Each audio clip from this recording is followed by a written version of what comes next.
हिंदी की कक्षा में 11वीं के छात्र छात्राओं का स्वागत है। पिछले दिन हम लोगों ने नमक का दारोगा पाठ उसके प्रश्नोत्तरों पर चर्चा की थी। देखिएगा, जब वो विषय हम लोगों ने पढ़ा था तो उसमें एक अलग समस्या को उठाया गया था, और आज हम जिस विषय को पढ़ने जा रहे हैं इसमें एक दूसरी समस्या को उठाया गया है।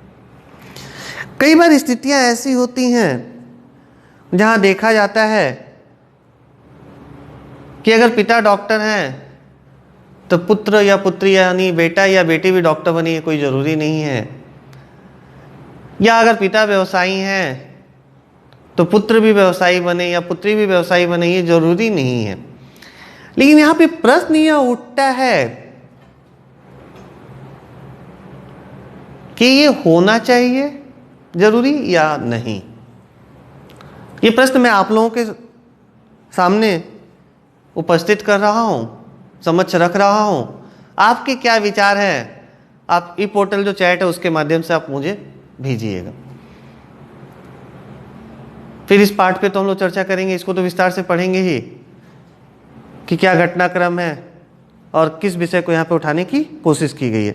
आज हम जो पढ़ेंगे वह है कृष्णा सोबती, जो इस पाठ की लेखिका है, रचनाकार है, उनका जीवन परिचय पढ़ेंगे।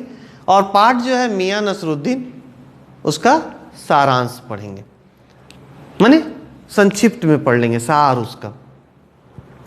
देखिए, आरंभिक दो पंक्तियों में कहती हैं वो, समय ही वह रंग है जो अनेक अनेक रंगों में विभाजित होता है। आपने खुद महसूस किया होगा कि पिछले कुछ महीनों से हम किस स्थिति में अपना जीवन जी रहे हैं।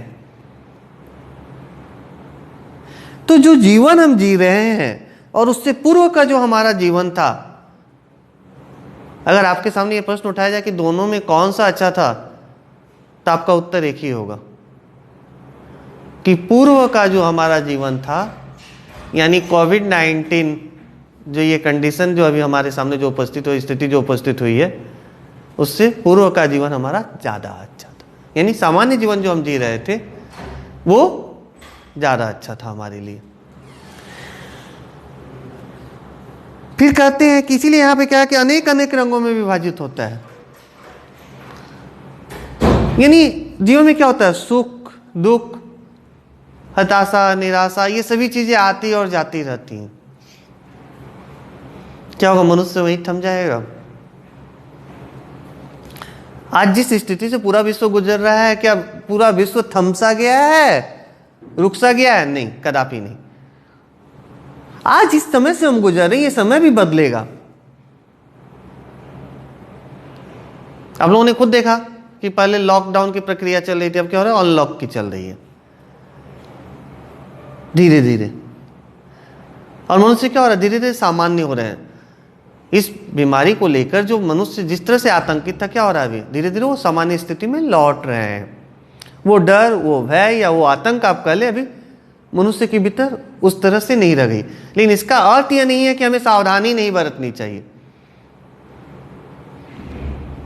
कहते हैं ना, सावधानी हटी दुर्घटना घटी। इसीलिए सजग और सचेत रहने की आवश्यकता हमें पूर्व भी थी, माने इस बीमारी से पूर्व भी हमें सजग और सचेत रहने की आवश्यकता थी, आज भी है, आगे भी रहेगी। तो यहां पर उसीलिए वो कह रही है कि समय बदलते रहता है और पठन पाठन प्रक्रिया द्वारा फिर एक हो जाता है। अब देखिए आ गया, पढ़ने का समय ही आ गया, पठन और पाठन, पढ़ना और पढ़ाना। पहले क्या था, आप हमारे सामने उपस्थित रहते थे और हम लोग विचारों का आदान प्रदान क्या होता था, प्रत्यक्ष करते थे। अभी क्या हो रहा है, विचारों का आदान प्रदान हम क्या कर रहे हैं, अप्रत्यक्ष रूप से कर रहे हैं। या बोल सकते हैं कि कुछ हद तक जिससे हमारा समय आज बहुत अच्छी तरह से जुड़ गया है, या एक गहरा संबंध हो गया है, जिसको तकनीकी कहते हैं क्षेत्र, उस माध्यम से कर रहे हैं। बस यहाँ पे क्या चीजें नहीं हो पा रही हैं, वो भी जब लाइव क्लासेस चलती है वहां भी हो जा रही है वो चीजें। ऑनलाइन लाइव क्लासेस जब चल रही है, यहाँ पे सिर्फ वार्तालाप हम लोगों की नहीं हो पा रही। तो चल तो रही है ना प्रक्रिया। तो आरंभिक 2 पंक्तियों में उन्होंने इस स्थिति को स्पष्ट कर दिया है। कृष्णा सोती का जन्म जो है 1925 ईस्वी में गुजरात में हुआ था। पश्चिमी पंजाब वर्तमान में पाकिस्तान में भी है। जहाँ पे उनका जन्म हुआ था अभी वो हिस्सा पाकिस्तान के अंतर्गत है। इनकी प्रमुख रचनाएं हैं जिंदगी नामा, दिलो दानिश, ए लड़की, समय सरगम, ये सारे उपन्यास हैं इनके। डार से बिछुड़ी, डार माने डाल से बिछड़ना, मित्रों मर जानी, बादलों के घेरे, सूरजमुखी अंधेरे के, ये उनके कहानी संग्रह है। हम हसमत शब्दों के आलोक में ये शब्द चित्र या संस्मरण कर सकते हैं, ये है। इनको जिन सम्मानों से सम्मानित किया गया था उनमें था साहित्य अकादमी सम्मान, हिंदी अकादमी का सलाका सम्मान, साहित्य अकादमी की 72 सदस्यता सहित अनेक राष्ट्रीय पुरस्कारों से इन्हें सम्मानित किया गया था। हिंदी कथा साहित्य में कृष्णा सोती की विशिष्ट पहचान है। वे मानती हैं कि कम लिखना विशिष्ट लिखना है। हम साहित्य बहुत ज़्यादा लिखते जा रहे हैं, लेकिन उसका औचित्य क्या है, उसका महत्व क्या है, ये मालूम नहीं।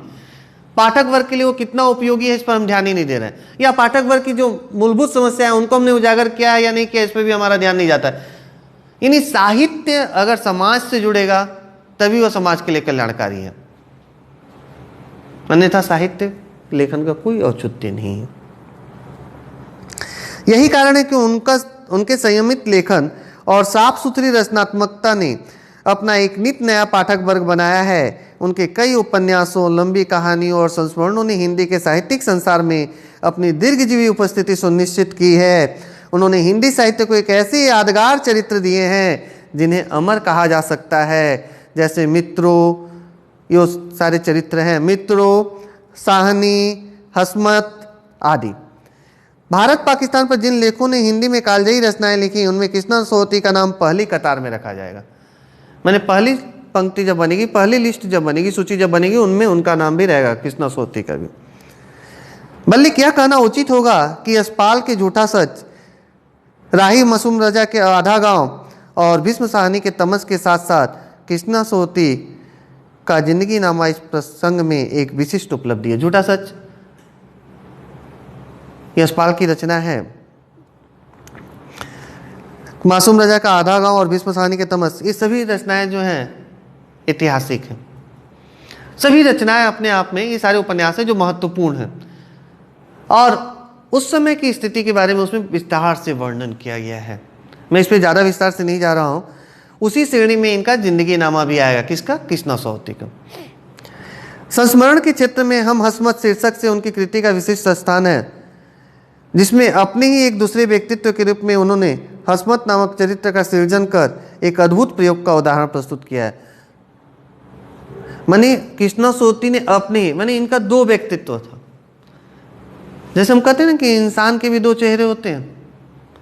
देखिए क्या होता है दिखाने के लिए समाज को, और इत्तेफाक से देखिए आप अभी अलोपीदीन का चरित्र को ही अगर ले लीजिए, समाज में उनको किस तरह से लोग जानते थे, किस रूप में जानते थे कि बहुत भले मानुस है, अमीर हैं, बड़े बड़े अधिकारियों से लेकर बड़े बड़े नेतागण से लेकर सभी उनके पास आते जाते रहते हैं, इस तरह का व्यक्तित्व था। तो लेकिन नमक जैसे कालाबाजारी में भी वो शामिल थे। मैं उनके प्रारंभिक रूप की बात कर रहा हूं, प्रारंभिक पक्ष की बात कर रहा हूं। तो उसी तरह यहाँ पर क्या है कि कृष्णा सोती ने उनका जो दूसरा व्यक्तित्व था उसको उन्होंने हसमत नामक चरित्र के माध्यम से उजागर करने का प्रयास किया था। कृष्णा जी के भाषिक प्रयोग में भी विविधता है। उन्होंने हिंदी की कथा भाषा को एक विलक्षण ताजगी दी है। संस्कृत तत्समता, उर्दू का बांकपन, ये उनकी भाषा शैली है, या कर लें उनकी भाषा शैली की विशेषताएं हैं। पंजाबी की जिंदा दिली, ये सब एक साथ उनकी रचनाओं में मौजूद हैं। ये था कृष्णा सोती जी का जीवन परिचय। पाठ का सारांश पे मैं आज चर्चा कर दे रहा हूँ, अगले दिन फिर हम लोग विस्तार से इस पाठ के बारे में पढ़ेंगे। मियां नसरुद्दीन शब्द चित्र, क्या है यह? शब्द चित्र है, यानी शब्दों के माध्यम से उन्होंने मियां नसरुद्दीन के चित्रों को हमारे सामने प्रस्तुत करने का प्रयास किया है। हम हसमत नामक संग्रह से लिया गया है। ये पंक्ति हमेशा आप लोग याद रखिएगा कि ये शब्द चित्र जो है हम हसमत से मियां नसरुद्दीन को नामक पाठ को लिया गया है। इसमें खानदानी नानबाई मियाँ नसरुद्दीन के व्यक्तित्व, यानी नसरुद्दीन के किन किन पक्षों को उजागर किया गया है यहाँ पे बता दिया जा रहा है सारांश में। उनके व्यक्तित्व को दिखाया गया है, उनकी रुचियों को दिखाया गया है, उनके स्वभाव को दिखाया गया है, यानी इन सब का शब्द चित्र खींचा गया है। मियाँ नसरुद्दीन अपने मसीहाई अंदाज से रोटी पकाने की कला और उसमें अपने खानदानी महारत को बताते हैं। माने वो कैसे बताते हैं कि यह हमारा खानदानी पेशा है, जो मैं थोड़ी देर पहले आप लोगों से पूछ रहा था कि कई बार क्या होता है, बच्चे पैतृक पेशे को चुनना नहीं चाहते हैं, यानी पिता दादा या परदादा के द्वारा किए गए कार्य को वो स्वीकार करना नहीं चाहते, वो अपने जीवन में कुछ अलग करना चाहते हैं, कुछ अलग बनना चाहते हैं।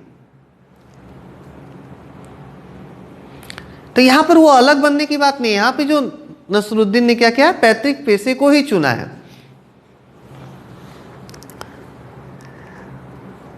वे ऐसे इंसान का भी प्रतिनिधित्व करते हैं जो अपने पेशे को कला का दर्जा देते हैं। ठीक है, पेशा जो भी हो, काम जो भी हो, कोई काम छोटा नहीं होता।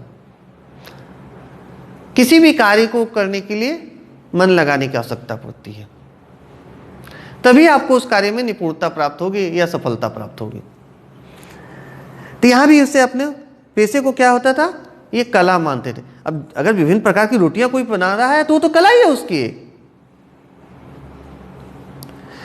और करके सीखने को असली हुनर मानते हैं।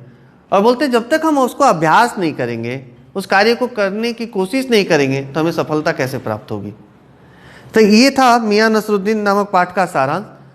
अगली कक्षा में हम लोग इसके बारे में विस्तार से पढ़ेंगे। तब तक के लिए धन्यवाद।